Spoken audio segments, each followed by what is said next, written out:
We must be clear. To defeat the ideology of extremism, we need to deal with all forms of extremism, not just violent extremism.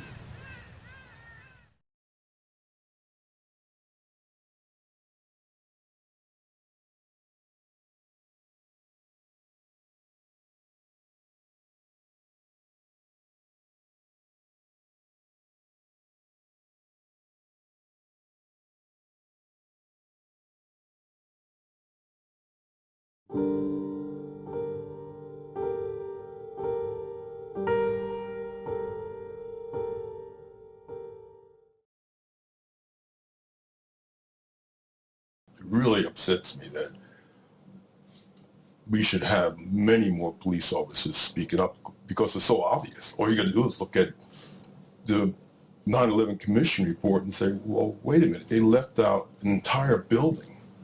I mean, we don't work that way as police officers.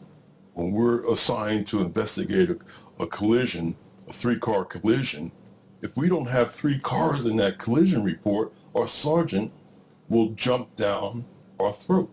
Basically, they will threaten your livelihood. If you have children or you want to keep your job or retire from a pretty good job, if you keep everybody busy, you know, with the wrong reasons, they can't find the right reasons.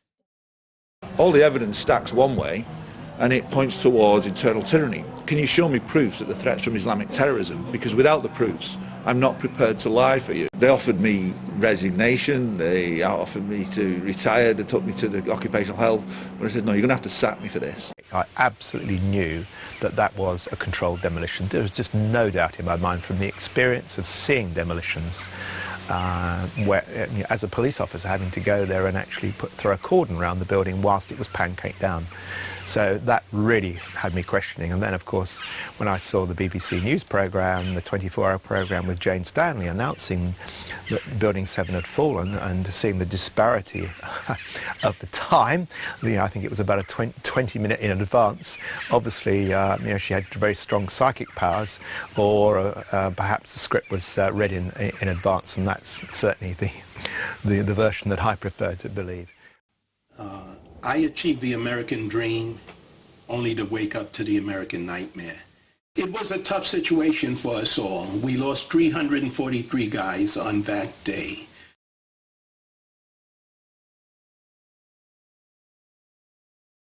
Telling me that they were not sure they were going to be able to contain the fire. And I said, you know, we've had such terrible loss of life.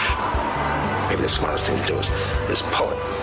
And they made that decision to pull, and then we watched the building collapse. Did you know a third tower fell on 9/11? Today we're going to release to you results of a brand new poll that show that more and more Americans are rethinking what happened on 9/11, and increasingly, more people are saying they do not believe the government's version of events. For a terrorist, a so-called terrorist, to train on a 172, then jump in the cockpit of a 757, 767 glass cockpit, and vertical navigate the aircraft, lateral navigate the aircraft, and fly the airplane at speeds exceeding its design limit speed by well over 100 knots. I couldn't do it, and I'm absolutely positive they couldn't do it. 10 miles out, 20 miles out, 30 miles out, does the order still stand? Cheney's saying, of course they still stand. Obviously he's talking about a plane coming close. Why do you think there wasn't an evacuation order issued from the Pentagon? Germany's leaders were prosecuted at Nuremberg and convicted of 11 breaches of the Kellogg-Briand Pact, which is the treaty for the renunciation of war.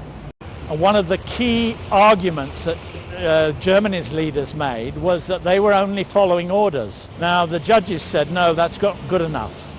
If your government breaks the laws of war, you must refuse to obey their orders. As there's 22 American service members a day, and who knows how many English service members a day who are committing suicide every day. And I tell you, the reason why they're doing that is because they realize deep down that whatever lies they've been told don't square with the truth. And they have gone into someone else's land and killed people, including women and children, and they're suffering so badly from that that the best exit for them is to commit suicide. Over 1.5 million people can march in protest on the streets of London, but still we are taken to war. Some democracy. We can poison babies for millennia to come with weaponry containing depleted uranium, and still the corporate media conveniently swerves the issue.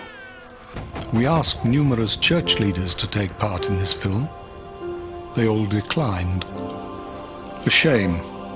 We thought they liked miracles.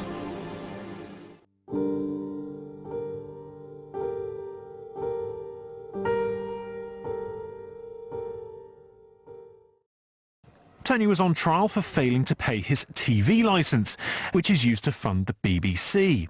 Tony claimed that to pay the fee meant funding terrorism, because the BBC is implicit in a cover-up which had sparked the so-called War on Terror.